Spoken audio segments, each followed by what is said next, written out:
This podcast is a member of the Place to Be Nation family. Visit us at placetobenation.com. The only place to be in your pop culture world. Come on, Roddy, come on. We call it the place to be. The place to be, yes, it's the place to be. Then I shall be. It is contagious. It is the place to be, and we are live each and every Monday. Do you actually need a camera for tout, or is it like part of the program?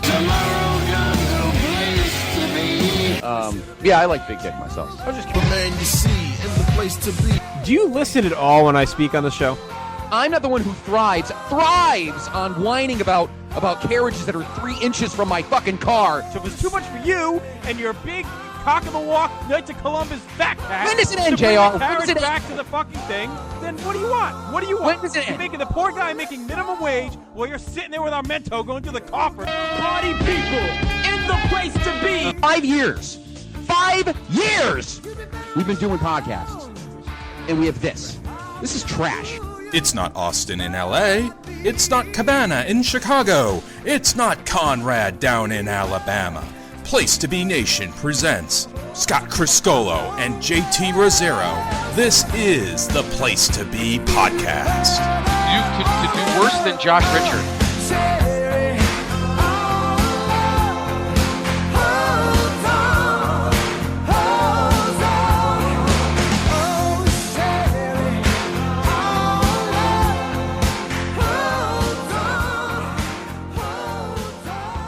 Place to Be Nation, welcome to the great episode of the one and only Place to Be Podcast. I'm your host, Just Rosero, coming to you live here from the PTBN studios.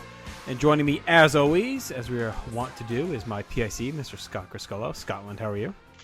Good evening, JR. Good evening, morning or afternoon, Place to Be Nation. Welcome to episode 525, the longest running episodic by the fucking gold standard. How are you, sir? Good to talk to you as always. Yeah, I'm doing all right. I'm excited to be back here. We've been cranking out these shows like the old days over the last couple of months, so it's good to be in a bit of a Are we doing Asshole of the Week tonight? Oh, maybe. You never know. It's true. 1989 has been like the fastest year I think we've gone through in this reboot. I mean, part of it is that there were less house shows to slog through, but also I think we've cut a quicker pace. So we'll see if we can keep it up. But 89's been really an exciting year, a lot going on, and we'll get the final months upon us here. So yep. Well, 90 will probably be like that too, because the Garden takes the summer off in 90 as well. Right. So there's a gap, I think, in 90 between April and September as well. So we'll see what happens in the summertime. Maybe they'll have another Meadowland show or something. But anyway, we might go at a pretty good pace the following year as well. However, fun little show tonight, JR. Mm-hmm. And why don't we bring in the third member of the team? It is a night where we're talking Saturday Night's Mid Event. So, as usual, the third man in the booth for those episodes is the host of Greetings from Allentown as well, the co-host of the Adams Division podcasts, and I'm de facto co-host of the Place to Be podcast. That is Peter Winson. Peter, how are you? I'm doing all right. We're promoting you. Late night recording session here to kayfabe behind. Oh, sorry. Yes. Not all of us do these tape shows like you. But I feel like you're getting I'm gonna officially promote you. It's like Saturday Night Live. Like, the last season you were just like, guest, whatever the hell they call it, and now you're like actually part of the cast. So you're getting promoted here. At least until I rip up a picture of the Pope, then I'm out of my ass. I'm throwing your ass out. You do that. Anyway, good to have you, Mr. Winson. I know we don't want to talk too much because things happened since we last had you on the show. Meaning, of course, that the NHL season ended in a less than stellar fashion for you and I, and most of us. But in any event, what was it like walking out of the building, or did you walk off the building? Well, there was a debate between, actually more of a schism with the people that I hang out with there. There's 6 of us. 3 of us stayed for the Cup presentation, and 3 left. I mean, one of them's been a season ticket holder since '86. So this would be like the 4th time he's seen another team get the Cup in the building, and he's like, "F this! I'm not sitting through this again." And I think the other guys just wanted to go home. I waited until I think they passed the Cup off to the third person. And I'm like, screw this. This is enough. I want to get out of here before there was no riot outside, but you never know if Boston might turn into Vancouver. Right. Yeah, no kidding, right? Yeah. Anyway, I think we're going to be pretty good. I think we're in pretty good shape for next season. So even with the draft tomorrow night. Yeah, but you're not going to get that path again. You know what I mean? No, we did get lucky in that aspect that we didn't have to play Tampa. But I don't know. I think Tampa.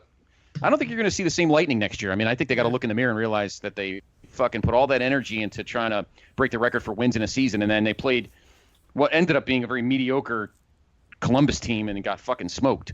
So I don't know. I have to wait and see. In any event, tough way to end the season. But yeah, so there we go. Okay. And then the Raptors won the next night. Nobody cares. All right, so let us go now to where we are, which is October 14th, 1989, from the Riverfront Coliseum in Cincinnati, Ohio. I don't think we've ever been in that building before. No, it doesn't sound like it. I don't think we've done many Cincinnati house shows. So no, well, no, that's true. And I don't think we've had any pay-per-views, and this might be the first night's main event there either. It's Cincinnati house shows. Yeah, like they're televised. They're on after an episode of KRP. Live on this evening, the actual roster, and Mr. Winson knows this very well. Mm-hmm. There was we'll get to that show in a minute, but there was a matinee on this day at the Spectrum in Philadelphia. Pretty good crowd, 15,126. Here's the card. A newcomer defeated Barry Horowitz, gentleman that wears a big striped shirt and is related to a guy who wears polka dots. More on that in the future. Rick Rude defeated Roddy Piper via disqualification. Ronnie Garvin pinned Greg Valentine. The Genius defeated Jose Luis Rivera. Oh, that must have been a jewel. Demolition defeated the Brainbusters via disqualification. I don't know if this is going to be in your notes, JR. Anderson and Blanchard came into the ring with the belts, but were not announced as champions. I wonder why. We'll get to that in a moment. Our Intercontinental Champion, the Ultimate Warrior, pinned Andre the Giant in 17 seconds. Wow. And that had been a big thing going on around the loop. Of course, we were lucky and did not have that happen to us. We ended up having a pretty good match, JR, on the last show at the Garden. And in the main event, Jake Roberts defeated Ted DiBiase via disqualification. Then on that evening, 4,500. Seriously? That's it? 4,500 walked into the Providence Civic Center for the King of the Ring. Yes, They were still doing it. First well, I know they definitely do another one in 91 in Providence. I don't remember if 90 had one there, but... No, there was not one in 90. This was the 5th straight year that they did this random King of the Ring in a New England location that went completely untelevised and apparently unfilmed, although I would love it if this thing ever turned up. I know, no kidding, right? And I think they started back. We've talked about this before, JR, in the past. I think, what was it, 85, I think, was at Foxborough. They did like an outdoor summer house show at Sullivan Stadium for a couple years. So here's the round. Here's the opening round. Looks like there was how many? 16 guys, I think. So something like that. Here's your card. Opening round. By the way, there was one non-tournament match. We'll just get that one out of the way. Dusty Rhodes and the Big Boss Man. There you go, big feud. JR would have watched that and skipped the rest of the tournament. No. Here's your opening round. Akeem pinned Brutus Beefcake. Wow. Man, if I had become a fan, this is like a dream car for me so far. Go ahead, 2 for 2. Hercules fought the Anvil Jim Neidhart to a double disqualification. So they both were eliminated. The Warlord pinned Bushwhacker Butch. Tito Santana pinned Bad News Brown. Wow. Bad News took a pin? Well, it just says defeated Bad News Brown. Yeah, it couldn't have been by pin. I doubt it. I checked another source, and it did say pin. Wow, okay. Which surprised me so much, because Bad News, didn't get pinned. Yeah. Rick Martel defeated Bill Woods, who apparently subbed for Hillbilly Jim. I don't know if that's an upgrade or a downgrade. It depends on your point of view, I think. They're not out of the woods. Yep. Bushwhacker Luke defeated Nikolai Volkov. I don't know where the hell he's been. Who was actually subbing for the Widowmaker, Barry Windham. There's a downgrade. Jimmy Snuka pinned the Barbarian, and Haku pinned the gimpy Red Rooster, who was probably still wearing that knee brace. We'll see that knee brace later on this evening. In the quarterfinals, so of course there was a bye for somebody. Tito Santana defeated the Warlord. The bye was, you know who got the bye? Akeem got the bye. Yes. Uh-oh. What do you think, JR? Expert booking going on there. Feeling it. So Akeem gets a bye to the semifinals. Tito Santana defeats the Warlord. He'll have to give that one back soon. Rick Martel defeated the Bushwhacker Luke, and Jimmy Snuka defeated Haku in a battle of Polynesians. With our Semifinals. Rick Martel defeated Jimmy Snuka, and what I have to consider a huge upset, Tito Santana stuns Akeem in the semifinals. I would have stormed out. I'd love to know how he got that pinfall. I would have been stomping down West Exchange Street, pissed off. So our final guy is Tito Santana and Rick Martel. Ooh. Of course, the feud burgeoning, and we'll talk more about that feud in a little bit. And who gets the win? Chico himself, Tito Santana. King of the Ring. Defeats Rick Martel, and Tito is the king of the ring. Well, he's the behind the shadows king of the ring. He's not the cool king of the ring. It is interesting that they were running these while they were still working the King gimmick, and they kept calling it King of the Ring. Like, to me, that's interesting. I get it years later because we didn't really have a king. But like, especially now, like the King crown is like actively being defended for the first time. Right. We've seen it on Aku, Duggan, and Savage alone in this year. So it's crazy to me that they were actually running this tournament still during the most active year for like the crown as a prize. Right. And even more significant is to this day, even though it was untelevised, it's still the biggest sporting event ever held in the state of Rhode Island. Yep. Probably not far off. Unless the Rhode Island Reds had a big game. Unless you want to talk 99 Providence Bruins Calder Cup championship. That's right, baby. Or maybe your peon Providence Friars. The 99 Baby Bees. Who was on that team? Byron Defoe? No. Willem Dafoe. Randy Robitaille. John Graham? No. No. All right. Why don't we hop into Cincinnati? This was taped on, I believe, September. Do I have that in front of us? I think it was September 21st. I think this was taped. We'll have to double check that. JR, any tidbits before we dive in? Just one. Since our last MSG on the 10-7 Superstars, The Genius came out on the Brother Love Show, officially introduced Mr. Perfect as his new protege.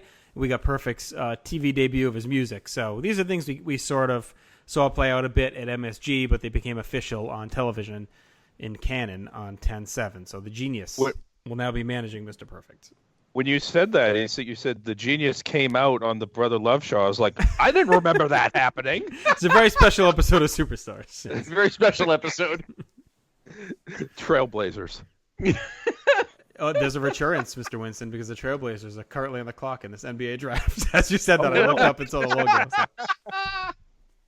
So. I'm waiting to see my fellow Notre Dame, my fellow high school alum. Now see we're when he just gets blowing drafted. kayfabe left and right. Okay, let's get back to the show. All right, let's open things up. We open with promos from Roddy Piper, Sensational Sherry, and Randy Savage, and then the Bushwhackers and Ted DiBiase and ZEUS, and then finally Hulk Hogan. So a lot of promos here to open things up. Tonight we get our opening animation.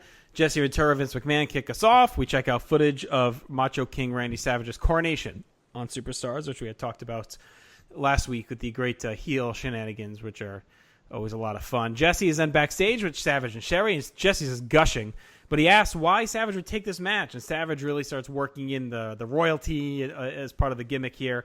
A lot of puns and lines, and he says he'll be the greatest of king, and to do it he has to soil his hands with commoners, and he will rule forever. Savage then allows Jesse to kiss Sherry's hand in an interesting moment.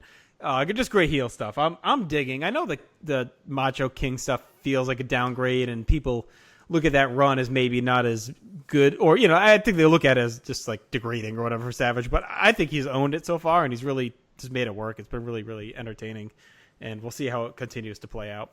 Gene is then also backstage, talks to Superfly Jimmy Snuka, who says there's no king or queen over the Superfly, and he is his own free man. And that brings us to our very interesting opener here, as the Macho King Randy Savage takes on the recently returned Superfly Jimmy Snuka.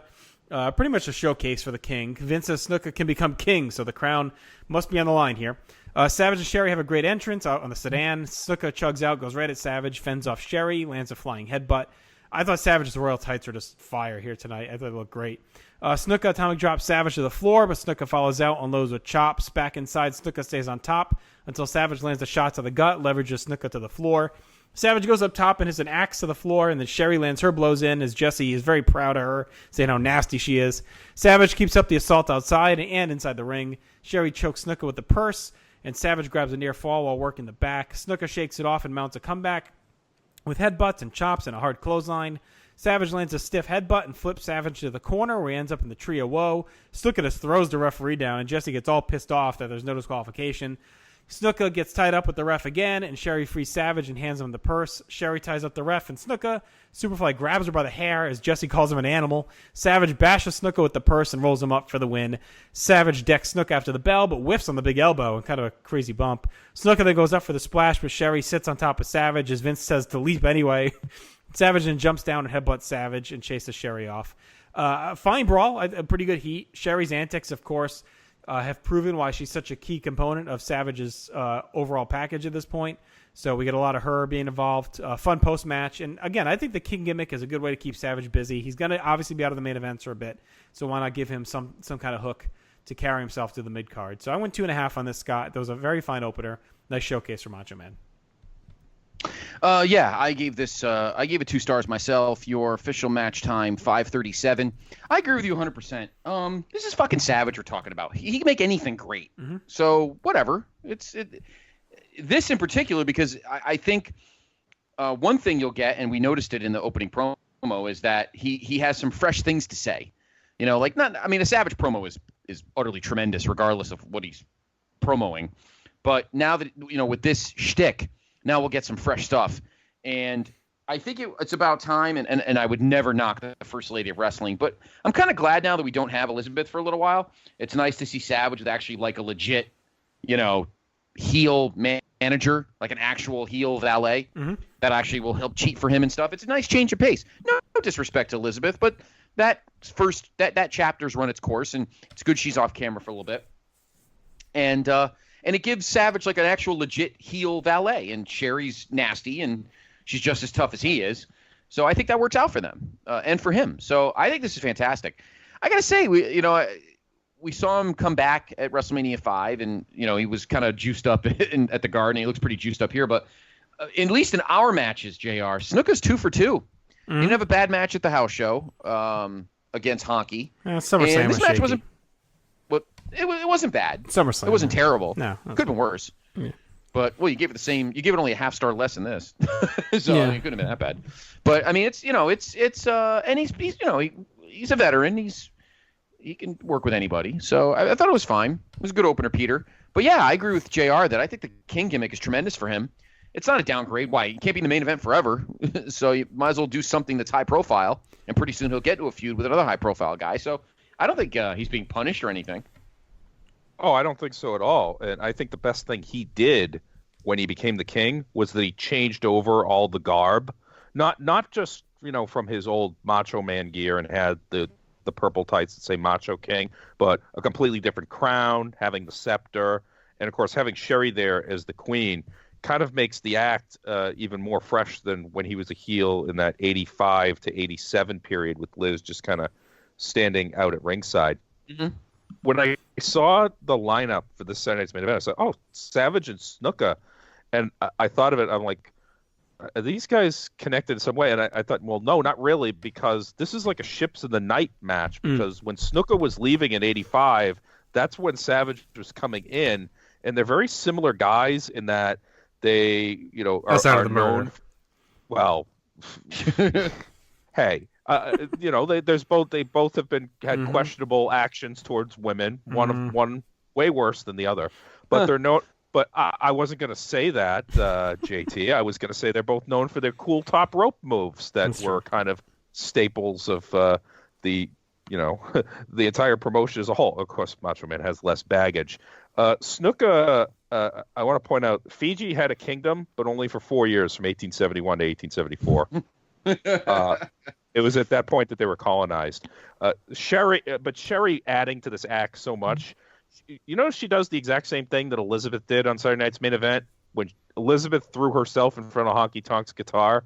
Sherry does the exact same thing with Snuka, and all of a sudden now we're going to flip and say, oh, she's not brave somehow, and that Snuka like Vince wanted Snuka to reenact the hotel room scenario. Exactly. Like Vince already knows he's got like the Lehigh County investigators paid for. I didn't know he had Cincinnati as well.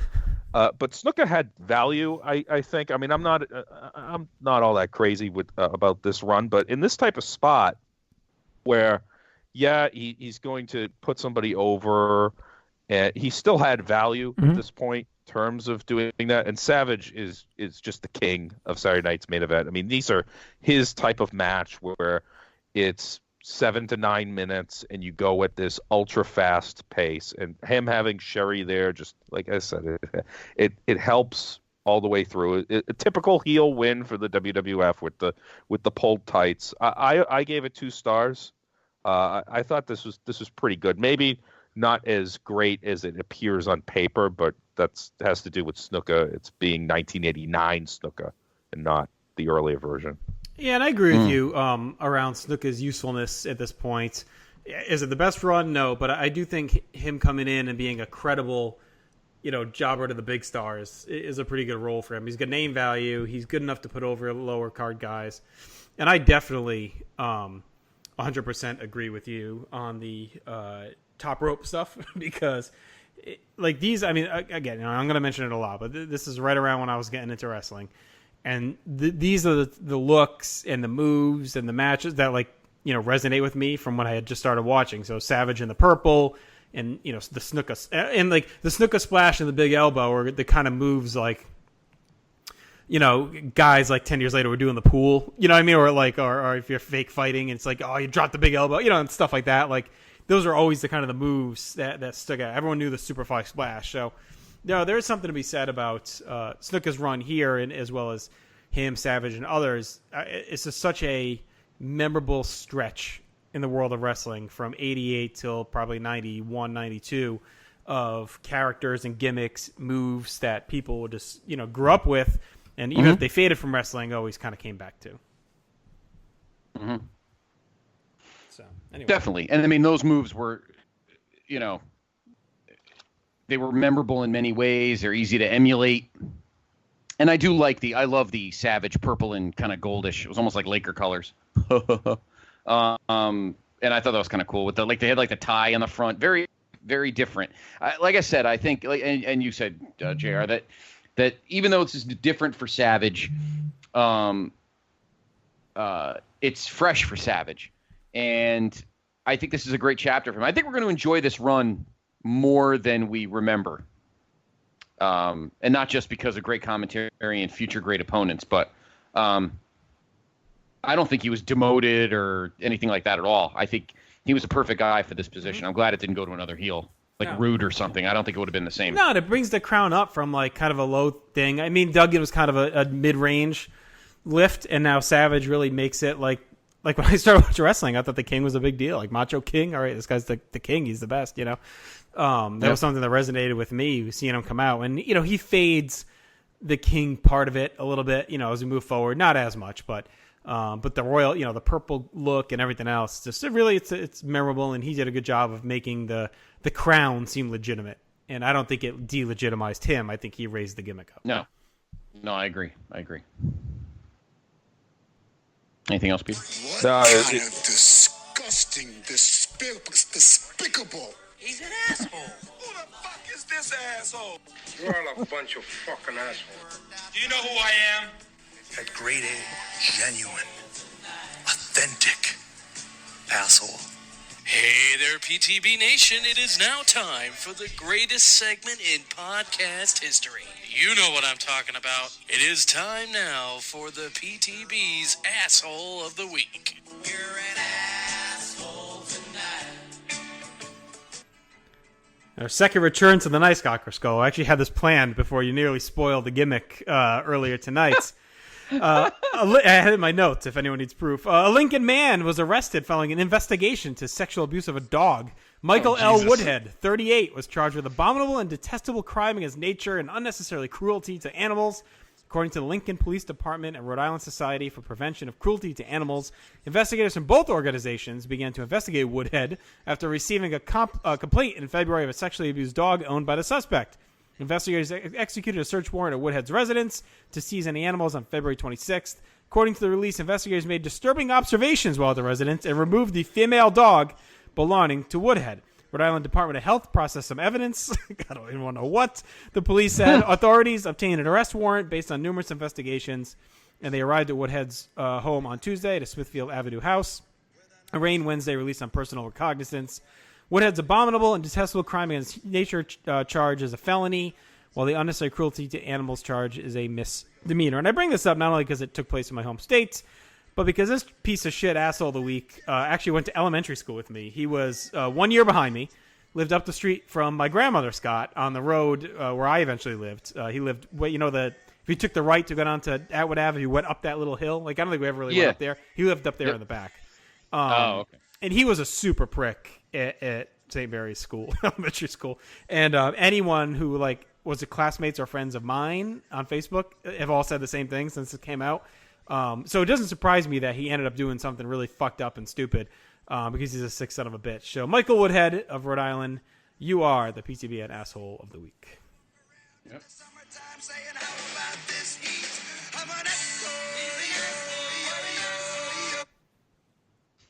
Wow. Makes you long for, feel-good stories like the Alabama meth squirrel. Or the smiling pig from the Kevin Kelly Show. I can't believe I actually said that earlier. I can't believe I actually. I had a feeling you were doing something with that putz, but sadly, it was pretty funny. Ugh, what a schmuck! All right, yeah, disgusting. Ugh. Thought you were gonna call Savage the asshole of the week. Matt Hardy must be proud. Hey, you know what? I'd like to take a little bit of credit for turning Matt Hardy around. He called him out 9 straight weeks on his asshole of the week way back when, and look at him now. Turned his whole life around. That's right. Well done. Yes.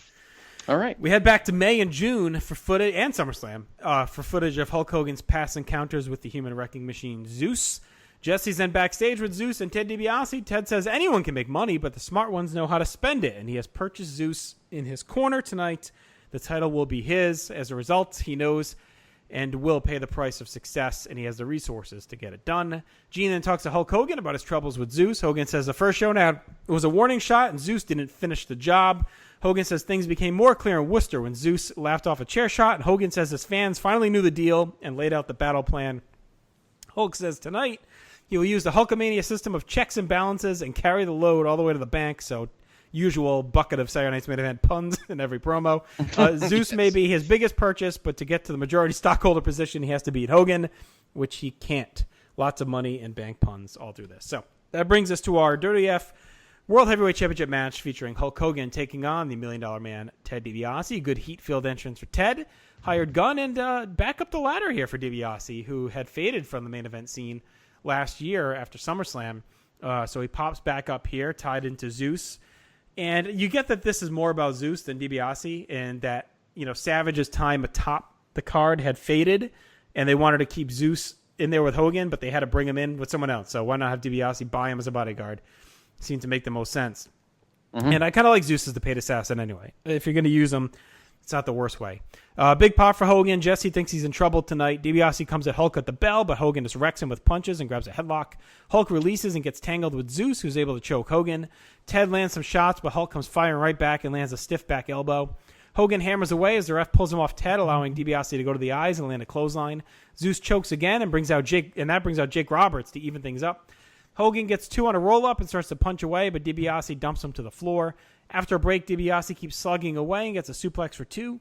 Ted hits an elbow off the second rope for 2 and goes to a chinlock, which I could not believe he actually hit the elbow. Hogan breaks free. We end up with a double clothesline. Hogan is up first, but ZEUS sledges him in the back as he hits the ropes. Ted lands some punches and hits a knee drop off the middle rope for 2. Hogan then hulks up and unloads, but ZEUS gets in the ring. ZEUS holds Hulk up, but he ducks and Ted punches ZEUS. Hogan rolls up Ted and gets the win. Jesse's all pissed off about all this. Hogan and ZEUS circle after the bell. They stare down, but Ted levels Hogan from behind and then tells ZEUS to break his neck. ZEUS wrenches Hogan's neck and snaps it viciously. Ted chucks the ref and hooks the $1 Million Dream. Jake comes out with Damien and chases everyone off. This is really good. A lot of heat, well worked. The finish is a little wonky, but the post-match was great. And it gets Ted back into a good spot. Gets him to turn into the main event, even if he's tied to ZEUS because of it. Or that's the reason why. It's still nice to see him here working out into a good match with Hogan. And it really reestablishes ZEUS after SummerSlam, where he took the loss and puts Jake aligned with Hogan as well. So we got a lot accomplished here as we start to tilt towards Survivor Series, where Jake and Hogan will be aligned. And even just, again, it elevates Jake as well, who's already been kind of an upper-level face, but puts him nearly on Hogan's level. You know, we've already seen Beefcake at that point. Now Jake getting elevated as well. So a lot going on in this match, and I thought it was a pretty good Saturday Night's Main Event title match, Peter. Wait a minute. Did you say that Ted DiBiase was with ZEUS? I did. Oh, damn it. I thought that was Anthony Davis, and I wrote all my jokes based on that it was current Laker Anthony Davis. So, all right, I can change on the fly here. It is a tribute to how strong the $1 Million Man character is, that he can stay in the conversation after fading so far. I wouldn't say so far down, but where you could just spot him in these occasional main events really at any point, and he didn't necessarily seem like a threat, like, oh, he's going to beat Hogan, but it was always a bit of intrigue with him. But the problem is ZEUS, who I believe Ted purchased in a timeshare agreement with Randy Savage around SummerSlam, because they're secret best friends, Savage and DiBiase. I will never give up that theory. ZEUS, if you look up diminishing returns in like a dictionary or online, you just see a giant picture of ZEUS, because every time you would see him, it would just kind of decline more and more, like every time he interacts. When ZEUS was out there with Ted, I thought, wow, Virgil gets the night off, and pretty good since we're in Cincinnati. Skyline Chili seems like Virgil's kind of thing. Just like, I've been to Cincinnati way more than I wanted to in my life due to work, and I am proud to say I have never eaten a plate of that garbage. And I mean, people there swear by it, and I will not touch it because it sounds fucking terrible. So I'm very proud of that fact. Yeah, just the mere sight of it in pictures, I don't get it, but to each his own. But Virgil making his appearance just in time, he probably was feeling a little gassy. So the fact that he could get down there and do his business was, maybe that's the wrong term, but he probably was worried that ZEUS was going to steal his job. Another African American man who's bigger, who's stronger. So he's got to put out. Idiot Hogan running to the ropes right where ZEUS is. I love Jesse because he points out how stupid Hogan is by doing that. Well, yeah, that's what I love about Jesse, the fact that he's going to call out stupidity. And this was pretty much just typical Hogan fare at the end of the day. I mean, it wasn't terrible or anything, but I just did not feel as engaged in this match as I usually am with the Hogan Saturday Night Main Event match. I mean, obviously there was some protection going on with the way they did like the flash. Hogan winning via small package, that feels really, really strange. And the thing I was saying about ZEUS, he's been dispatched already. He was pinned at SummerSlam. It's like, what is still the issue here? Like, right. He's just this big guy who's going to hurt him. He's already lost to him. Well, Hogan did have to use the purse, so he hasn't beaten him clean. Well, yeah. I guess you're right, but I stand by that. He also hasn't beaten him one-on-one, you could say. Beefcake was involved there, so we haven't seen Hogan vanquish the Wrecking Machine in a one-on-one match. I'm not saying we ever will, but I think that's the obviously the hook. I think that was the alluding at that point. What a shame we did not get a one-on-one match so that ZEUS could have shown off all of his arsenals of forearms to the trapezius. I mean, as we watch this progress, I think we're really lucky it happened when it did and the way it goes, because, if they trigger this later in the year, there's a good chance it does end up running into Mania before they realize ZEUS wasn't that kind of a draw. So, I believe those rumors and stories that was an original plan, because you could tell by the way they were pushing the story. I'm guessing by this point they knew it wasn't going to get that far, but I think originally that was probably the goal. Yeah, I think they thought that there was still juice left in the orange and that they could just keep squeezing it a little bit more. But honestly, I mean, it got to a point where, but even at this point, I'm a little bit tired of it because SummerSlam was very well done, and I'll defend using ZEUS in that main event to the hilt. But once you get past that, it's like it's so passé. I gave this 1.5 stars, which feels low for. Yeah. I mean, Hogan was usually a 2-star guy in these spots at minimum. So, what did you have, Scott? I actually had 3 stars. Oh wow! I thought this match was great. That's what I went to. If I didn't say it, by the way, I went 3. I enjoyed it quite a bit. Your time, 8 minutes even. So, like I said, perfectly good Science main event length. I thought it was fine.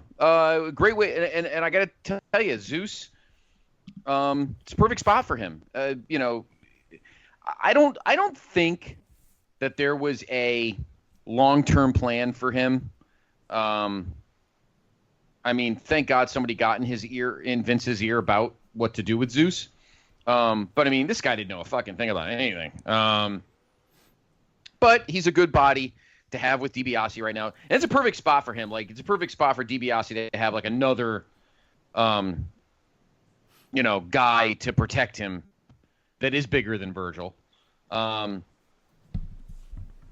We need to fortify. Like right now, Hogan's kind of in limbo with the world title belt. Not sure what to do with it at the moment.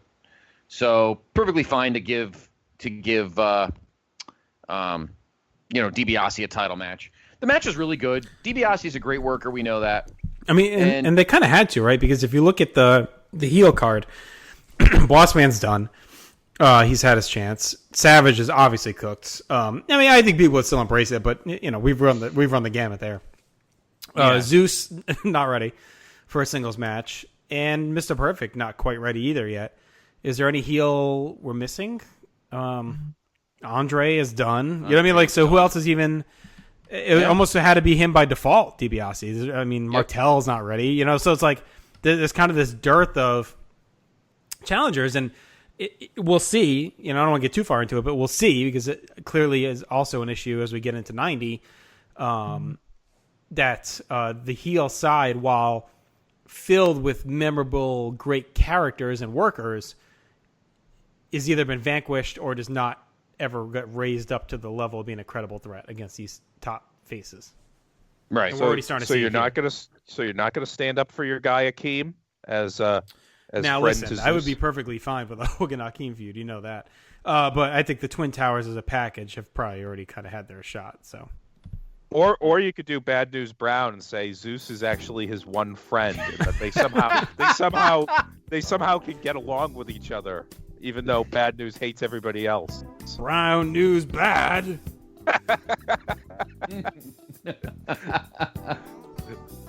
Beefcake Baba. All right, anything else on that, Scott?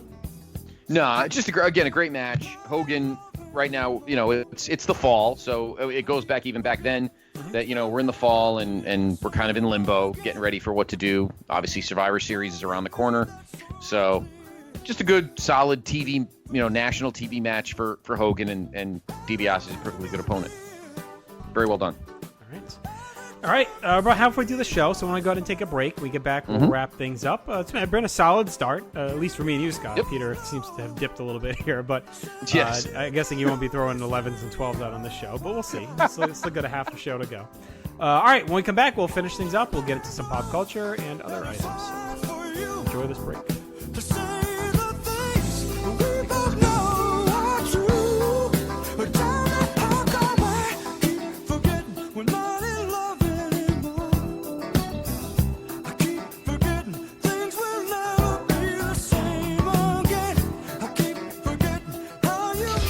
Promotional consideration paid for by the following. Place to Be Nations, JT Rosero and Chad Campbell here. We want to let you know that we have over 24 podcasts available on iTunes, Stitcher, Google Play, and PlaceToBeNation.com. We now offer them to you on 2 great feeds. On the Place to Be Nation Wrestling feed, we dive into topics running the gamut from today's WWE to the glory days of yesteryear and the ins and outs of the territory days. In addition to our full-length shows, we also deliver to you special pod blasts on topics old and new. The Place to Be Nation Pop feed is a veritable treasure trove of great content, offering tremendous shows covering the land of movies, television, life, comics, and sports, brought to you by the most knowledgeable and insightful folks in the podcast world. You can find all of these current shows, plus archives of our previous podcasts from over the past 8 years as well, by subscribing to our feeds on iTunes. And while there, be sure to rate and leave feedback as well. All of these shows, plus others, available at PlayStation.com, where we cover pro wrestling, sports, movies, comics, plus in-depth stretch projects and more. Be sure to support our site by using www.PlayStationNation.com/Amazon while doing your online shopping. And be sure to join us at our forum at Bigelow34.proboards.com for all sorts of wrestling, sports, and pop culture discussion each and every day, where you can make your voice heard. We also want to thank our friends at Bonehead's Wing Bar, ProWrestlingOnly.com, and TheHistoryOfWrestling.com. Be sure to follow us on Facebook, Twitter, Instagram, and Tumblr as well. PlayStation.com, the only place to be in your pop culture world.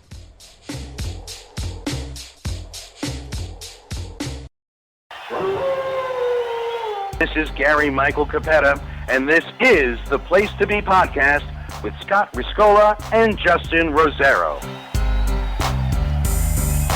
Fourth pack is back, cause I'm mass destruction.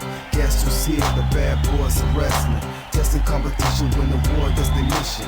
Not no mercy, see the ring, start the street. If you don't know, you better find out the war pack. Here to prove a point, number one, best believe that you don't want to test it to them. Be able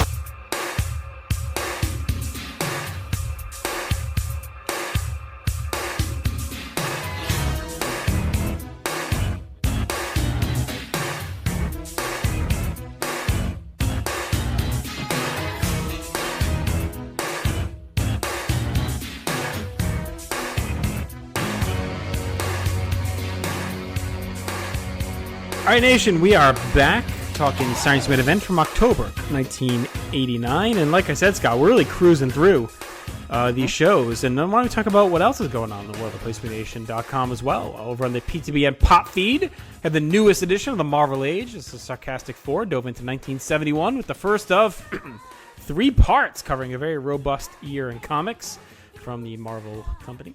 The 8th episode of Laugh-In Theater has dropped as well. Andy Atherton welcomes in Greg Phillips to watch one of the funniest movies of all time, Austin Powers' International Man of Mystery, baby. On the Hard Traveling Fanboys, Greg and Nick continue their X-Men month with a review of the newest X-Men film, Dark Phoenix. Did they love it as much as the critics? We'll see.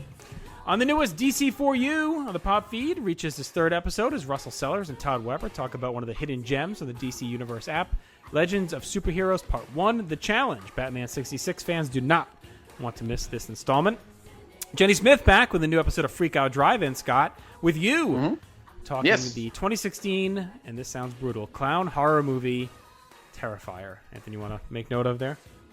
Let's put it this way. It is not it by any stretch of the imagination. And honestly, if you have only a moderate stomach for horror, I don't recommend it. Jenny's was a big fan of disclaimers, but I told her, I said, you may want to let people know. It's rough. It's fun if you're a diehard horror gore fan, but it'll turn your stomach if you're not used to it. But pop it in and listen to us while you watch it. It's good movie. I'll do neither. On a new episode of the NBA team, Adam Murray, Andrew Reich continue to reflect on what's been quite the last week in NBA land. Lots going on, obviously. A lot of movement, and then I'm sure we'll be hearing some pieces from them on the draft. And on a brand new PTBN Pop special, you, Scott, Andy Atherton, Mr. D'Amato, and Todd Weber gathered together to discuss the PTBN Greatest Song of the 80s tournament, which kicks off the Reboot version on June 23rd. 6 polls a day on Facebook at PTBN's Greatest Song of the 80s tournament. If you just search that page and like it, you'll get all of the polls each and every day, and also will be posted on Twitter. So if you follow us on Twitter, you can vote there. Be sure to weigh in as we look to, once again, crown the greatest song of the 80s. And on future episodes here, guys, we'll be picking that day's ballots as well, which would have already started by the time you hear this. So enjoy. Right here on the wrestling feed, on the newest main event, Scott, you, Nate, and Steve Willie recapped New Japan Dominion. Look ahead to the G1 Climax and discussed AEW's Turner TV deal. Me, you, and Bennett. We're here. A lot of you on these feeds. Yes. Very busy. Very busy. For good or bad. Me, you, and Steve Bennett looked at the 9/30/89 MSG House Show to set up tonight's episode. And after a 6-month hiatus, Mr. Winson, you and Mr. Bennett were back on the Adams Division looking at your 10 favorite single-season sports teams of all time, part 1. I hear part 2 is near. Yep. Going to be taping that over the weekend. Yep. Okay. And finally, in the 9th episode of Row 1 Seat 1... Let's try this again. On the 9th episode of Row 1 Seat 1, Ben welcomes Action Wrestling Champion AC Mack to the podcast. So Ben does a great job on really exploring the indie scene. He's been talking to a lot of wrestlers and promoters, what goes into the shows. So he's captured some really cool interviews. So be sure to check that show out as he continues to build it up. PlayStation.com, we've kicked off our tribute to 1994. We had a piece up on the 66th Academy Awards from that year. We had a piece up on the 94 World Cup that was really well done from Callum McDougall.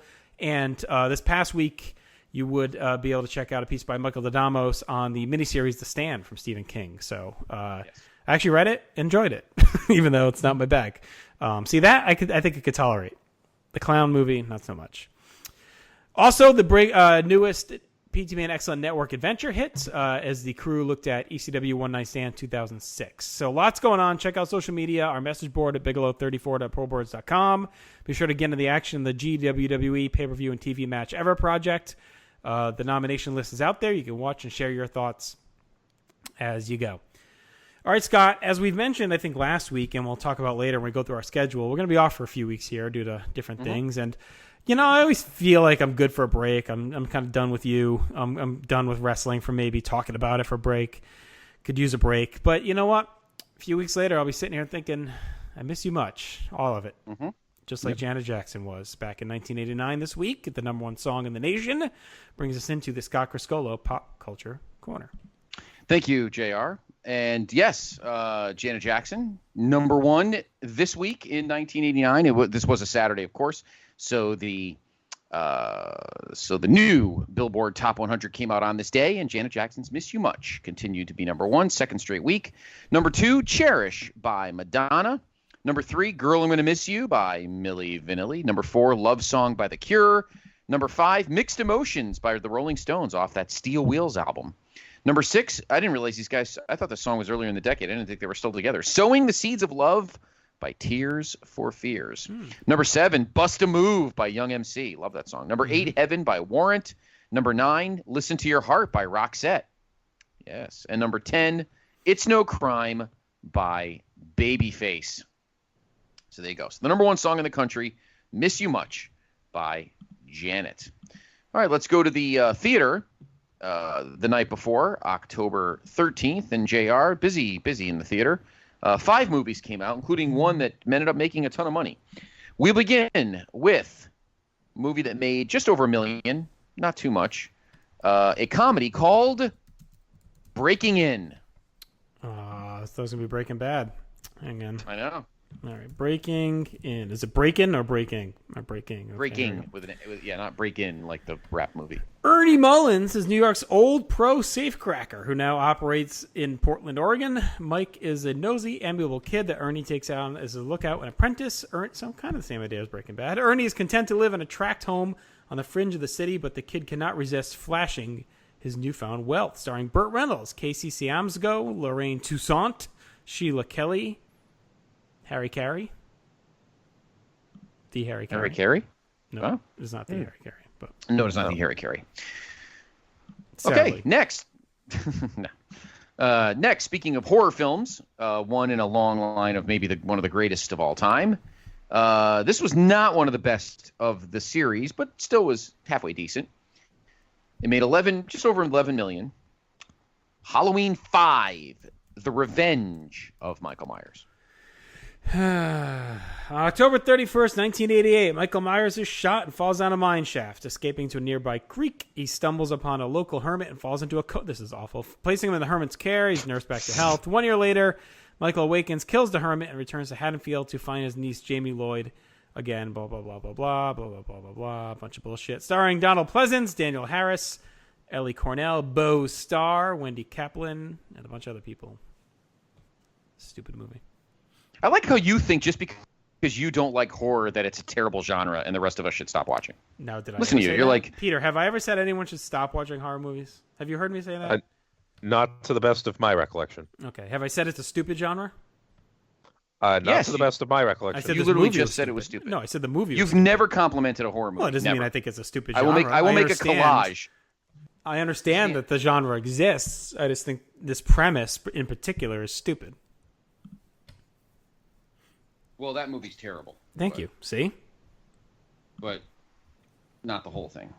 I didn't say the whole thing. I said this one sounds stupid. That's all I said. It did. It was pretty stupid. Okay. But Halloween 6 might be better. Be so sensitive. We'll see how far we get there. You're going to be the asshole Because of the it's part of your fucking horror bullshit. Mhm. All right. Next up, this is the rest are comedies, right in your wheelhouse. All right. 18,121,000. It's actually a pretty good movie. The Fabulous Baker Boys. Those would be the fabulous ones. Fabulous Baker Boys. Jack and Frank are brothers living in Seattle, making a living in lounges and music bars. The gimmick being that they play intricate jazz and pop-flavored duets on matching grand pianos. Frank handles the business, while Jack, single and attractive and more talented as a player, feels disillusioned and bored with the often hackneyed material. Nonetheless, he's able to live a comfortable and responsibility-free existence because of Frank's management, sleeping where and with whom he pleases. Starring Jeff Bridges, Michelle Pfeiffer, Beau Bridges, Xander Berkeley, Jennifer Tilly, Albert Hall, Terry Trios, David Coburn. There you go. All right. Actually, a very good movie. Michelle Pfeiffer, Smoke Show. White Gold. Next, this one made $18,254,702. Another comedy. This is actually, if this is the one I'm thinking of, Crimes and Misdemeanors. Is this what I'm thinking of? Maybe not. You tell me in a minute. The story follows two main characters, Judah Rosenthal, a successful optometrologist, and Clifford Stern, a small-time documentary filmmaker. Judah, a respectable family man, is having an affair with flight attendant Dolores Paley. After it becomes clear to her that Judah will not end his marriage, Dolores threatens to disclose the affair to Judah's wife, Miriam. She's also aware of the questionable financial deals Judah has made, which adds to his stress. Starring Alan Alda, Woody Allen, Martin Landau, Mia Farrow, shocking, Angelica Houston, Jerry Orbach. Quite the cast here. Joanna Gleason, Nora Ephron. So this is not the one I'm thinking of. Oh, that's Armed and Dangerous. I was thinking of the Eugene Levy, John Candy movie. No, this is Woody Allen, one of his typical shit movies. Telling a message, thinking he's like hot shit when he's an ugly little troll. And finally, this was actually a very funny movie. I think it spawned, one sequel. Made $297 million at the box office. I think it was actually almost a renaissance for John Travolta. Well, no, not really. Pulp Fiction probably was. Look Who's Talking. Oh, yeah. It's No, Peter it Winson was movie. a little bit of a bump. That was a good movie. A little bit. Yeah, a little bit. I believe I saw that one in the theater. I believe. Molly's an accountant living in New York City who has an affair with Albert, a womanizing executive married with 2 children and becomes pregnant. During the pregnancy, Molly and Albert keep their indiscretion secret under the idea she was artificially inseminated, and that Albert plans to leave his wife Beth and 2 children to be with her. Molly and her friend Rona happen to catch Albert fooling around with interior decorator Melissa. He admits he's planning on living with her after his divorce is finalized. Starring John Travolta, Kirstie Alley, George Siegel, Olympia Dukakis, Abe Vigoda, Bruce Willis as the baby. He makes every movie. Joan Rivers is voice of baby as well at the end. But very famous, obviously, just about a fucking talking baby. Yeah. So there you go. Come on, it's right in your wheelhouse there, Winston. A little Abe Vigoda action. Hell yeah.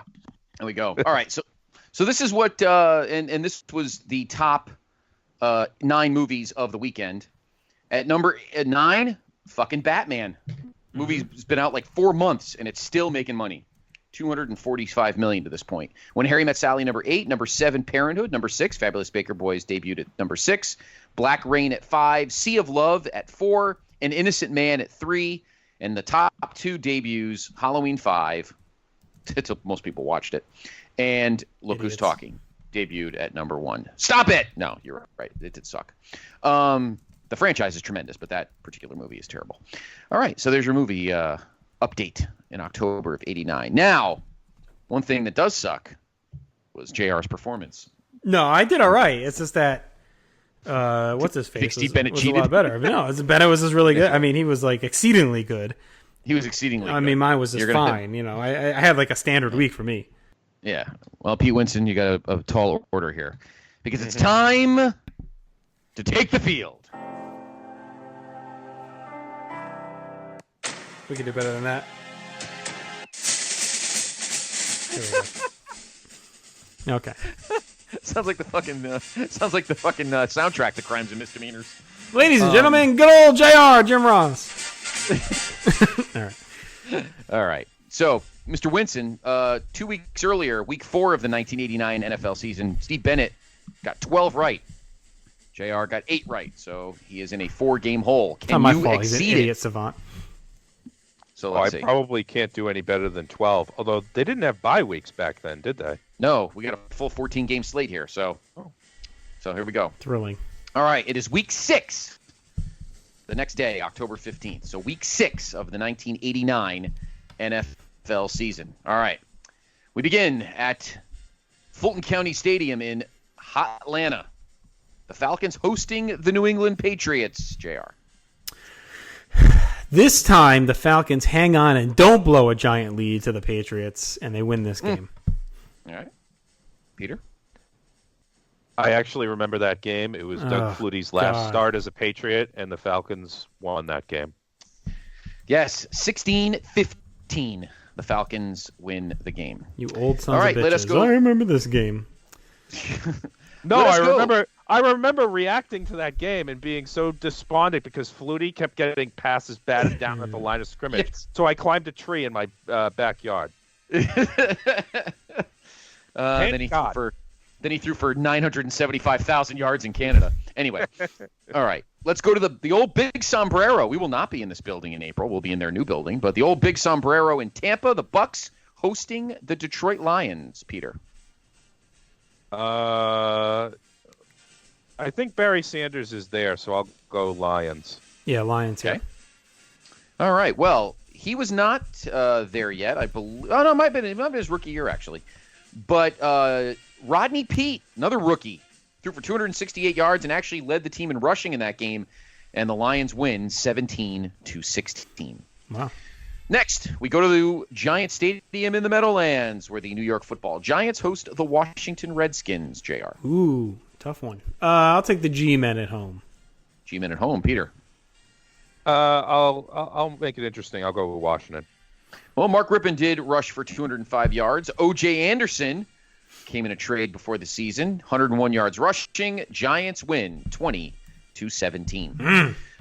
We go to the Metrodome in Minneapolis. The Vikings hosting the Green Bay Packers. Peter. Vikings. Yeah.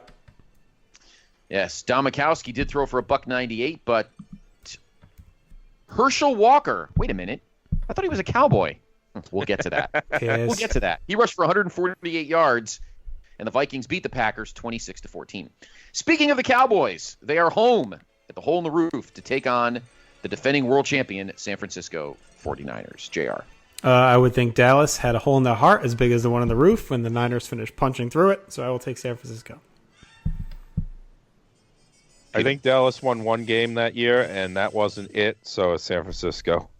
You are correct. Steve Walsh threw for 294 yards for the Cowboys, but the Niners win 31-14.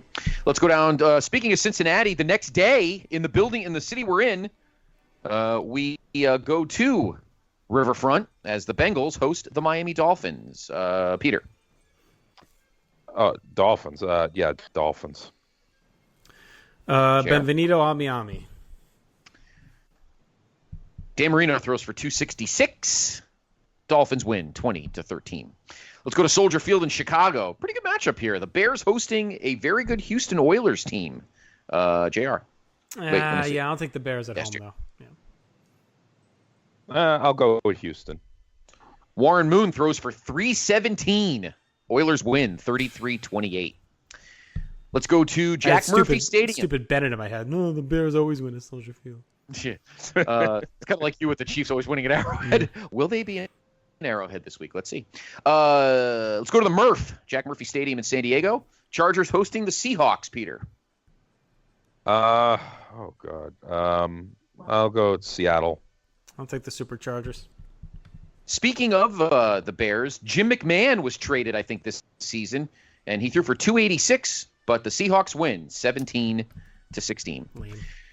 The Chiefs this week are on the road. Let's go to the Mausoleum in L.A. where the Raiders host the Chiefs. JR. I'll take the Raiders. I'll take the city of Kansas. Ron Jaworski threw for a paltry 118 yards. Oof. If you had fantasy, you suck. Raiders win 20-14. Let's go to the Superdome in New Orleans, where the Saints take on the Jets. Jets. Peter. Saints. It'll be gangrene, baby. Bobby Hebert threw for 281. Saints win 29-14. Let's go out to Mile High. The Broncos hosting the Colts. JR. I think Broncos. Sorry, that's a mini stroke. Well, Denver never loses at home, so I'll go Denver. Well, they didn't on this day either. Elway threw for $150. It was a low-scoring fist fight. Maybe there was some snow. Broncos win 14-3. Let's go out to Phoenix. Some of these scores just crack awful. me up. Oh, awful. Well, this one's even better. Wait till you hear this one. The Cardinals of Phoenix hosting the Eagles. Let's see who's up. Peter. Philly.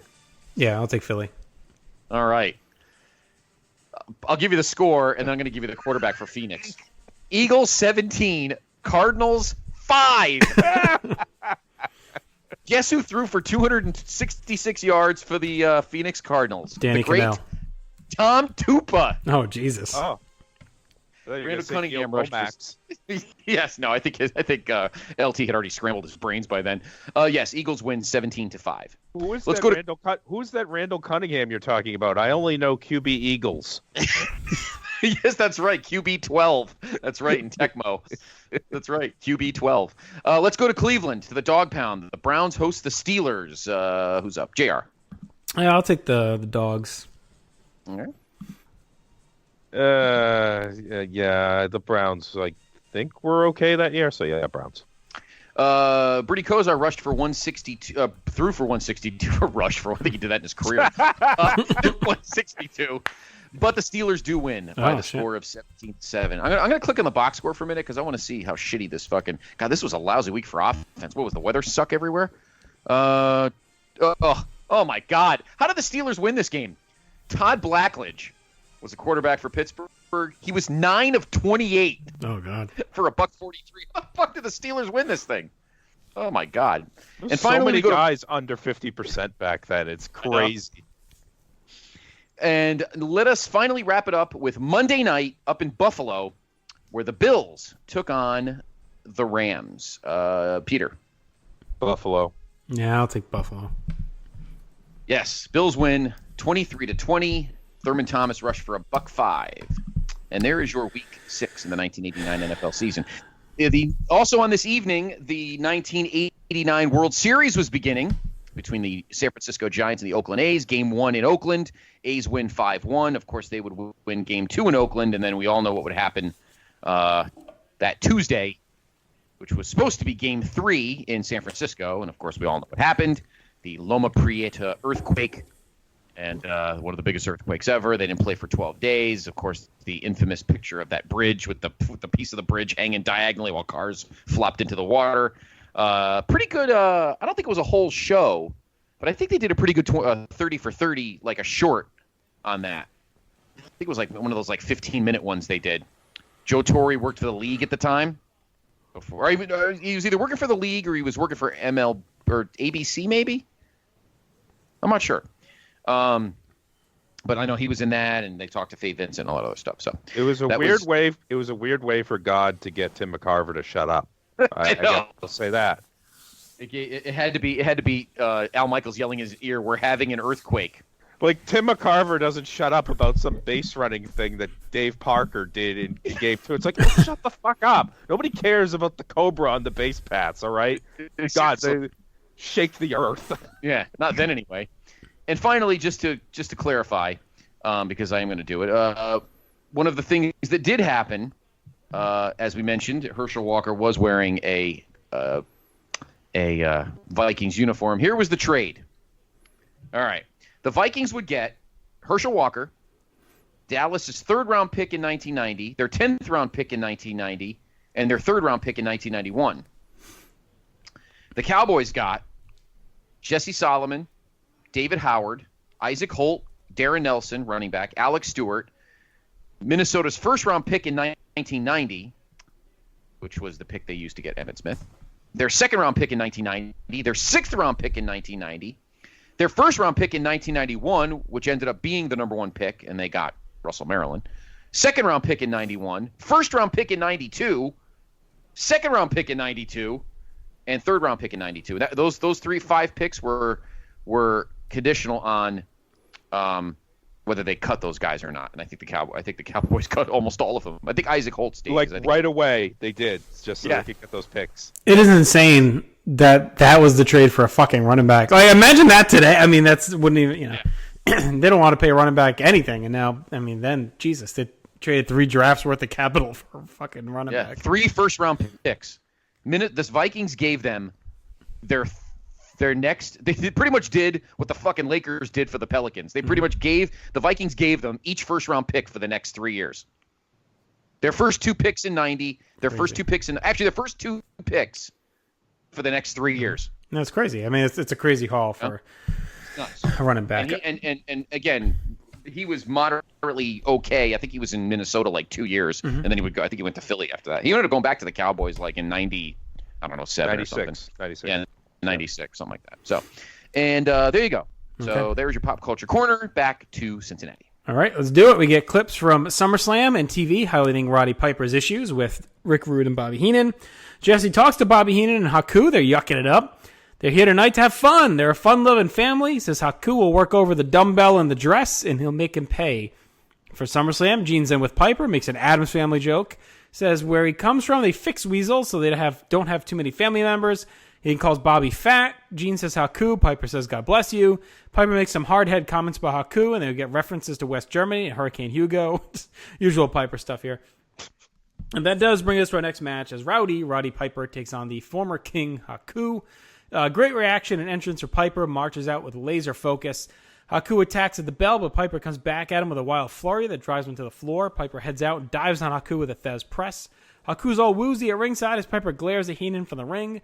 Bobby climbs up, but Piper chases him down to the floor where Bobby trips. Haku saves his manager with a clothesline. They head back inside. Haku lands a back elbow, gets a shoulder breaker for 2.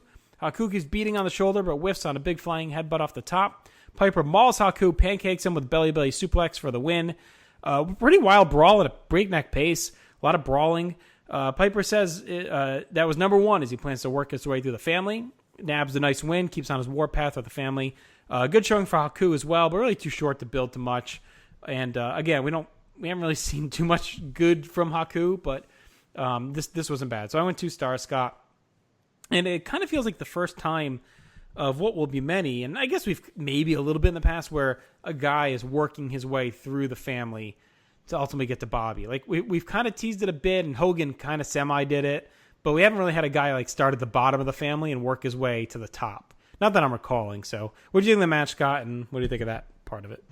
I gave it a 1.5 stars. Again, it was all right. Mm-hmm. Your match time was 3:02, so quick and to the point. Well, it'll be the first of now 2 consecutive years where we'll have this. But no, we've never had this because Bobby.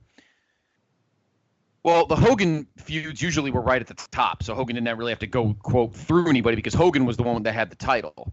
So there was never really a reverse psychology there about Hogan having to go through Bobby's family because it was Bobby wanting Hogan.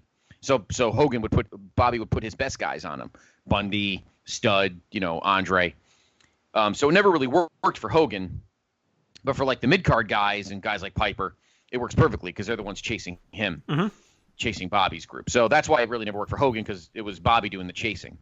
I like the concept because Bobby's right now the top manager in the company. It works out perfectly. Gives Piper something to do, kind of get him back into the swing of things. I thought his match with Rude at the Garden was great. This was, Let me ask you this. I'll ask you, Peter, and then JR, your thoughts. We're talking about guys that we've seen a lot of that we didn't really realize were a lot better, and we're seeing them actually mature into better wrestlers more than we thought they were before watching the stuff in the middle, like the house shows. Mm-hmm. Is Haku working in reverse? Like, we used to think Haku was this awesome worker, and really he's, I think we pinpointed it recently where, at least in my mind, after watching what we've watched and knowing what's to come from a singles point of view, I would say that, I would say he's a great tag worker in a average to slightly below average singles worker. That's just my take. I mean, I know he'll have flashes as a single star, but his best stuff is always in tag teams, whether it's with the Islanders or with Barbarian. We'll see some blips when he completely changes his style in WCW. But even then, Chad and I are doing the Monday Night Wars. Like, he's had a few matches on Nitro that have just been okay. So just haven't seen it yet in a single setting with him. So I think he's a great tag wrestler that over his skis as a single wrestler is where I'm getting to. Yeah, I have to say, I have to agree with that, and I think this is another instance of that. Now, Piper was never an easy guy to deal with because he was kind of all over the place, but this was not a good example, another example of Haku being an average singles worker. Peter, your thoughts on the match and on three things. Your thoughts on the match, your thought on what Justin was saying about going after Bobby's family, and your thoughts on Haku. Well, I think the name that was on the tip of the tongue was Hercules, because he was going to go through the family, and then he had the match with, oddly enough, King Haku at WrestleMania 5, and then that pretty much ended right there. They cut his ass off pretty quick because you didn't see Hercules versus Rude or any of the other guys.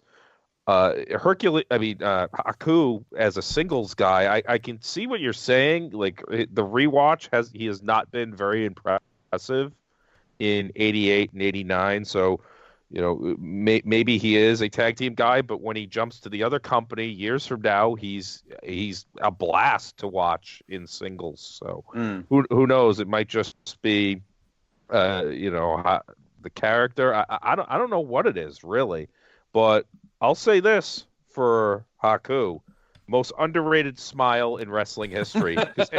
When he is grinning during the interview where Heenan is talking, the Haku smile, it makes me smile. Like, I should just get like a big picture of Haku smiling and like put it on my desk at work, and it would really lift me up every day.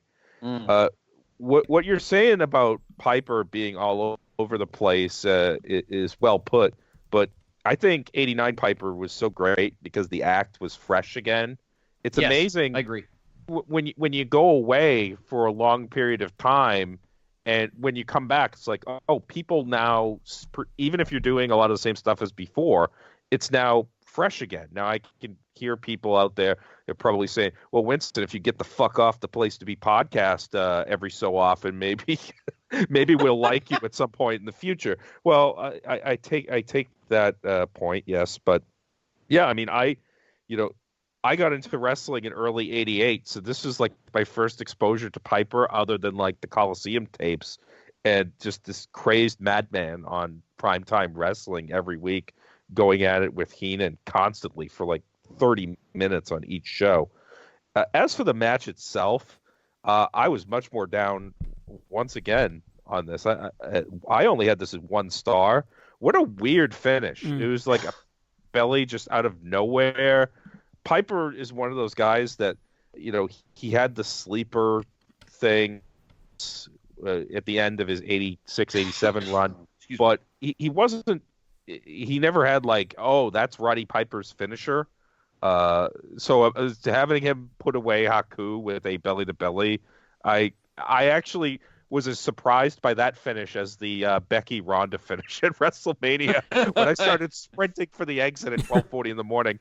But this definitely ended up being less than expected. But Piper's still a lot of fun. But I can't count the pre-match promo as in rating the match. Great, right? All right, let's roll on. Mean Gene's in the back with ZEUS and Ted DiBiase. They're pissed. DiBiase's angry at Jake. He already took him out once. Jake has an injury he'll have to deal with forever, and he'll pay the price again for costing Ted the title tonight. ZEUS calls out Hogan. Gene's in with Rick Martel and Slick. Martel says his issue with Tito Santana will never be over. He calls him a refied brain and guarantees a win. Slick says they got the ways, means, and manpower to get it done tonight. Gene is in with Tito, who reveals Martel's surprise tonight at ringside. Tito says he's never surprised by the backstabbing coward and tells Gene to watch what's to come. And that does bring out our next match Big blow-off between Strikeforce as Tito Santana takes on Rick Martel. Martel and Slick come strutting out to Jive Soul Bro, and that's just pure sex in my mind. Slick also brings out Big Boss Man Akeem, Jimmy Hart, and the Honky Tonk Man, as we find out there will be a team at Survivor Series. Tito answers the bell. He comes out alone, and then beckons his team out, and that includes Dusty Rhodes, the Red Rooster, and Brutus Beefcake. And that was a fun bit to hype Survivor Series. But it's always something with Tito Martel. Like, we never just get that clean one-on-one match, it feels like. There's always something going on. Well, you should have gone to the Providence Civic Center. That's right. Well, we don't know. It could have been a clusterfuck then, too. But anyway, we got 19 other guys out here for this one. The former friends throw it out right off the bell. Tito lands a first big shot and an atomic drop, and a clothesline knocks Martel to the floor. Tito comes out and hammers away, but Martel regains control back inside. Martel lands some strikes to the head, but Tito gets 2 on a sunset flip. Tito punches and chokes as Jesse says Tito's so vicious, he must be jealous. Tito gets a cross body block for 2, but Martel slings him to the buckle and kicks away. Tito fires back and gets a back chop. Nails a flying forearm. Slick hops on the apron. Tito breaks up the pin. A moment later, everyone at ringside hops on the apron. They start jawing. After break, things have settled. Martel clubs Tito down. Tito recovers with a hip toss but misses on a charge and careens to the floor. Martel works the back once they get back in the ring. Tito fights through it. We get an intense battle over a backslide won by Tito, but only for 2. Martel bashes Tito's face to the mat over and over, chokes away. Martel goes to the crab, but Tito forces a rope break. Martel kicks away some more and gets a backbreaker. Goes up top, but Tito shakes the top rope. Martel ends up crotched on the top. Tito slugs away and goes to the figure 4, but Slick again gets up and distracts him. Tito decks Slick, and that triggers a huge brawl as everyone comes in, leading to the end of the match by basically just a double disqualification. The teams war for a bit until the faces clean house. It was a fun match, and I liked as much as I was criticizing the fact that they never get a clean match, I did enjoy the wild powder keg atmosphere around the ring. It felt like at any minute everything could explode. So it was good hype for Survivor Series, and it was nice to see this feud get some shine. A long match, the chemistry is strong, well executed with good pacing. I'm glad they did this and not like Tito and Honky with Martel at ringside or something like that. Like, it was good that they just let them go at it, even with the guys outside. So I went 3 stars on this one. I enjoyed it. Probably as closest to a true blow-off as we're going to get with these guys on national TV. So enjoyed it, Peter. Yeah, I'm with you. I gave this 3 stars. You said that you wish that there wasn't 19 other guys outside the ring. Excuse you. There was only 7 or 8 guys. I know Dusty Rhodes is very big. And it's the size of 3 or 4 people. Yeah. But Martel and Slick, this pairing that they had very briefly, is a very odd pair that only paid off for the rare times you got to see Rick Martel dancing to Jive Soul Bro, which, like, a total white guy dance that he's doing. But clearly they're moving him into the model because I think Vince actually refers to him as the model like one time late in the match. He kind of slips that in. Interesting. Like, yeah, having that crew outside the ring, I'm just thinking, like, Martel, just look at Martel's crew. He's got a African-American pimp character. He's got a guy in a cop outfit, a giant Easter egg, and a guy dressed as Elvis. Like, that's his crew. That's his crew backing him up for this Rumble with Tito Santana. I love pro wrestling so goddamn much for stuff like this. And then on the other side, he's got a guy carrying a pair of garden hedge clippers, a fat guy in polka dots, and a guy with a tampon on his head. I mean, give me a break. But to what you said, I mean, you do kind of wish that they got more time, but this is Saturday Night Main Event. You're only going to get 8 or 9 minutes, but what they did in the time allotted was really, really good. I loved that backslide spot. Like, I inched up on my couch, like who's gonna get it? Who's gonna get it? I'm like, I usually do not watch wrestling that way. I'm usually a lot more dispassionate and just looking for the joke. But this match really got me into it. Another part that I really loved was the second referee running to the ring for the ad break. The way he was running, it kind of made me laugh.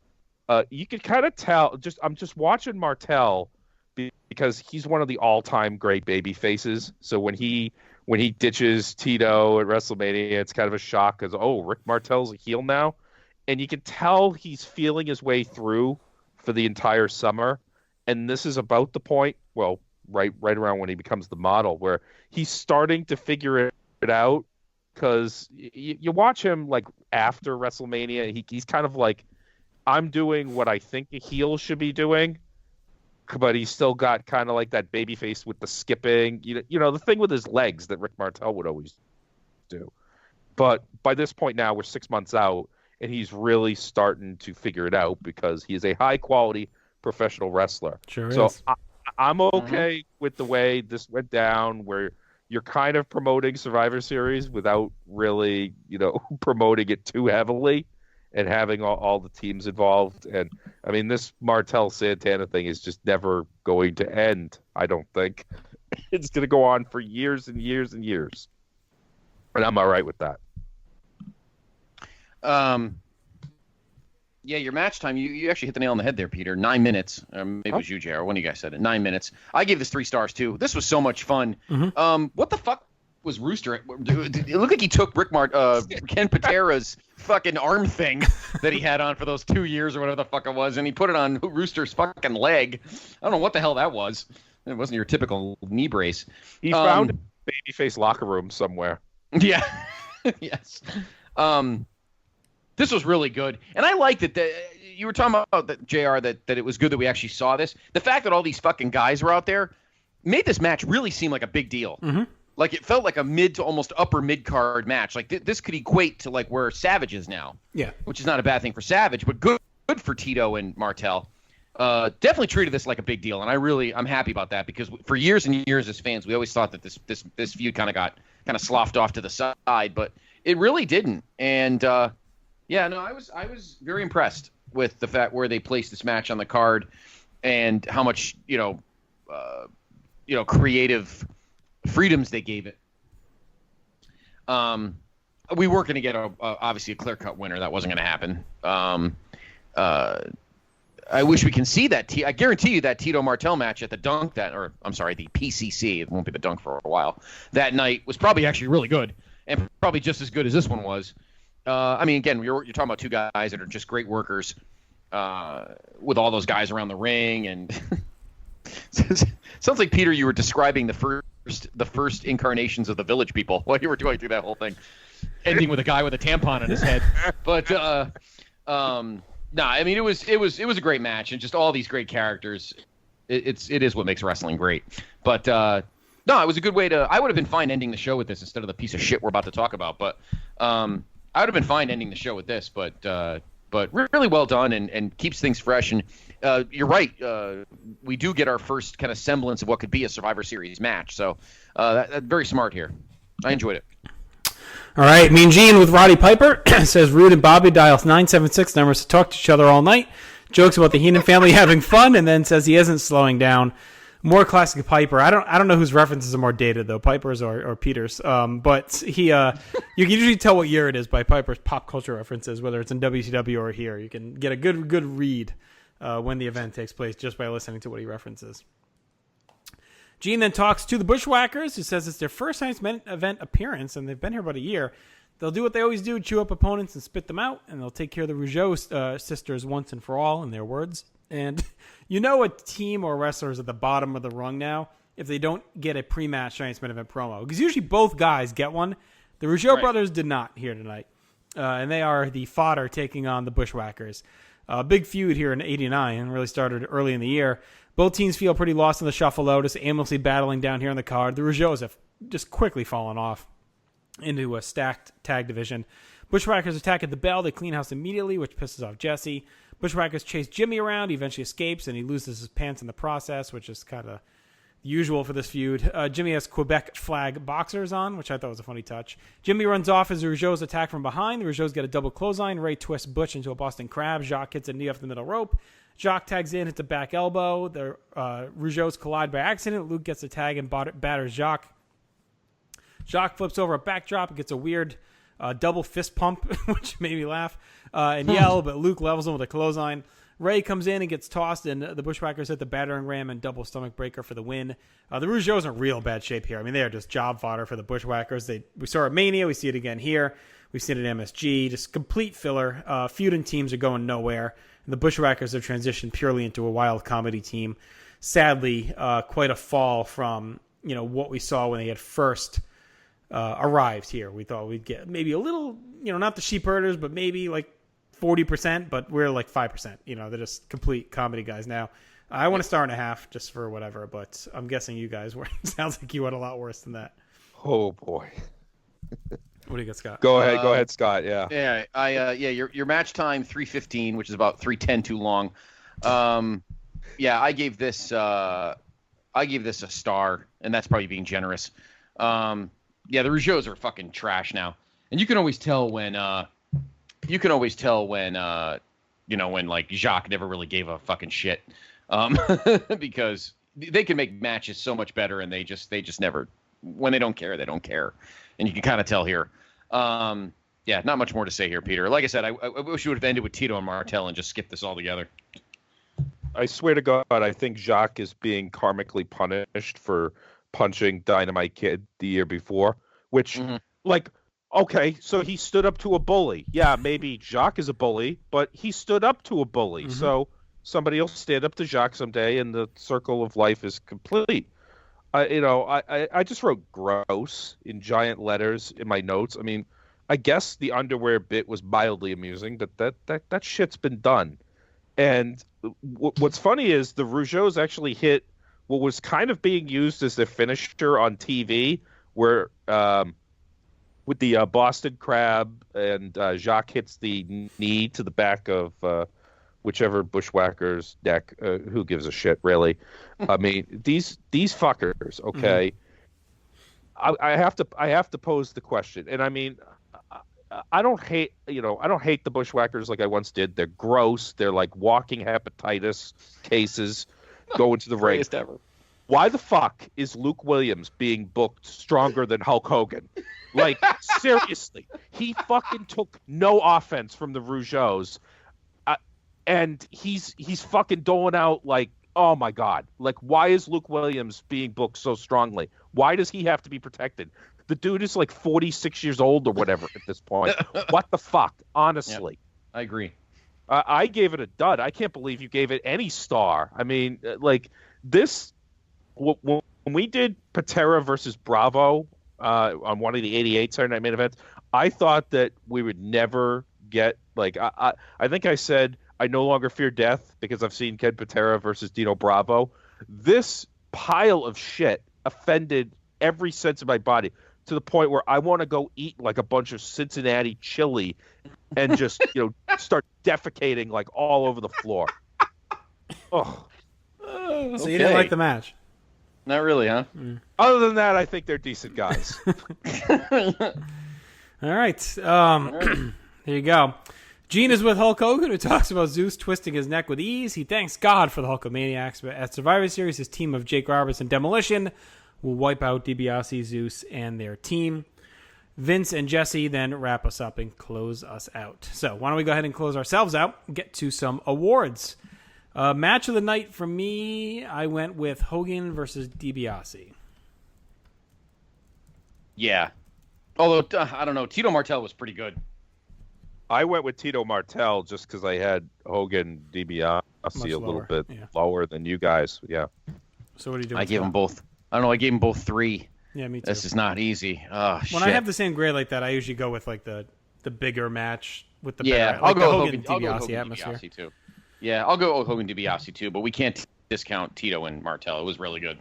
All right, I think it's an easy call on the cousin junior of the night. Yes, the worst match. Yes, the hepatitis defecation, as we call it.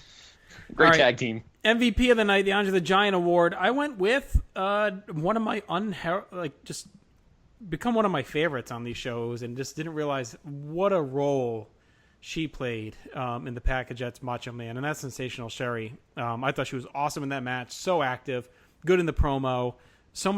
She makes up so much of this package I never really fully appreciated, and I really dug her. And I didn't think anyone else really stood out beyond that tonight, and so I wanted to give her some love.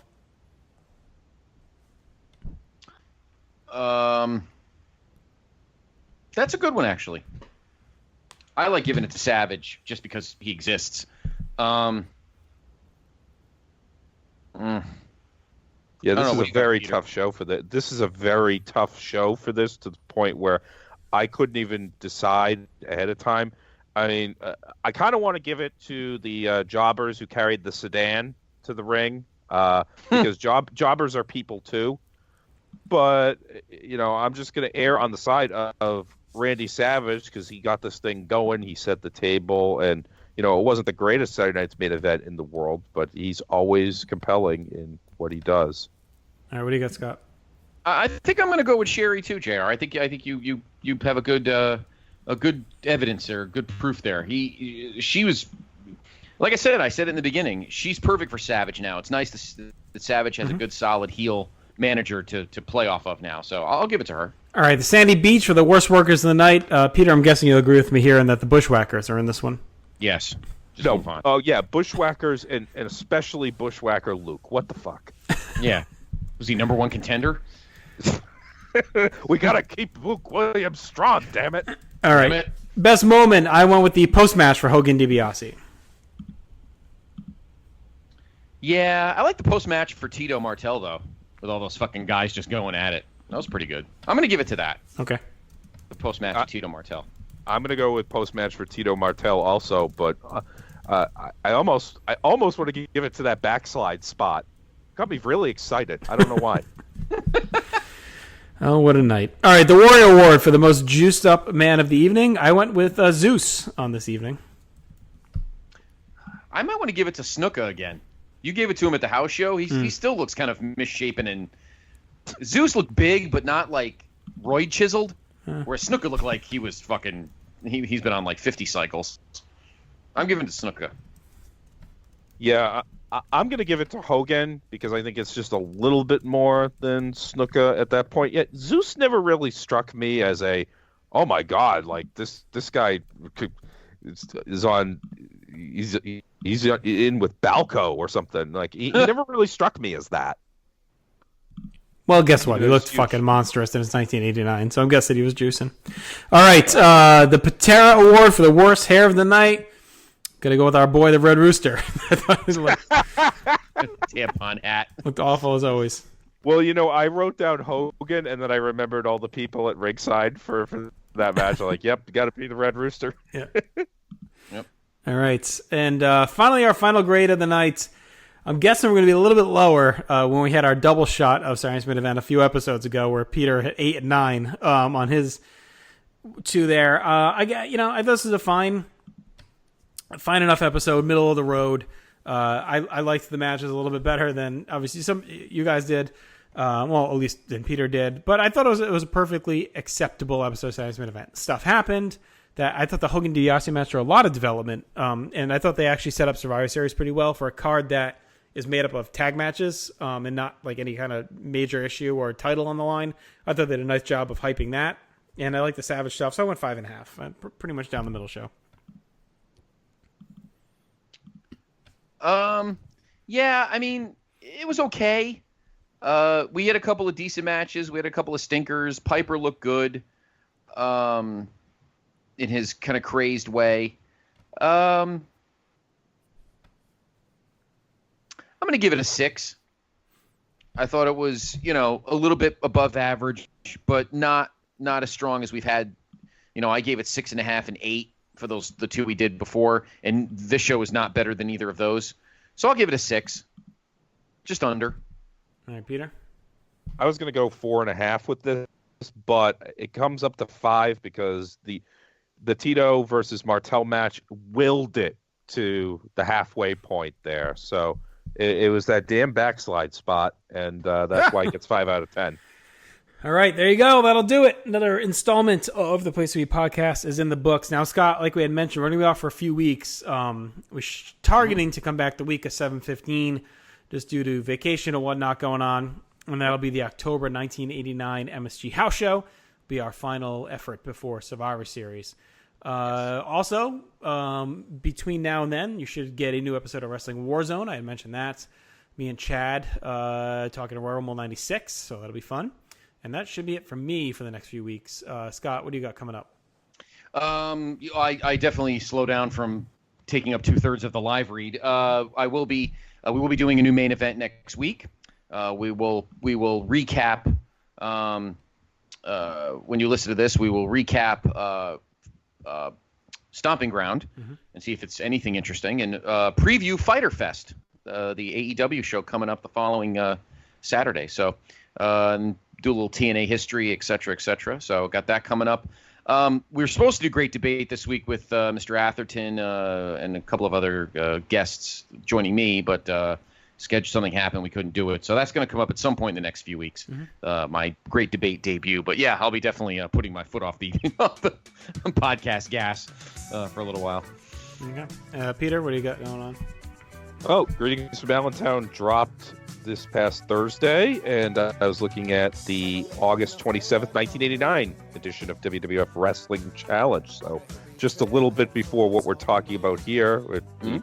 I mentioned the Tito King of the Ring, his one shining moment in 1989 when everybody thought that he had just fading away. Plus, as I am wont to do, I go into a bunch of other stuff. My reaction to Game 7 of the Stanley Cup Final, heavily redacted, 30 seconds worth. My view on golf shirts, performance golf shirts from Under Armour, a whole bunch of other topics that I go into, plus some occasional wrestling content as well. We'll come to expect from you. Yeah, all right. At GF Allentown Pod on Twitter, everybody. There you go. Check it out every week. All right. For Peter, for Scott, I'm Justin. We're out. We'll talk to you in a few weeks. Everyone enjoy your holiday. 4th of July if you're here in the United States. Canada Day. If you're from Canada. And be safe, be happy, be healthy. We'll talk to you soon. Everyone take care. Goodbye. And vote in that 80s thing. A lot.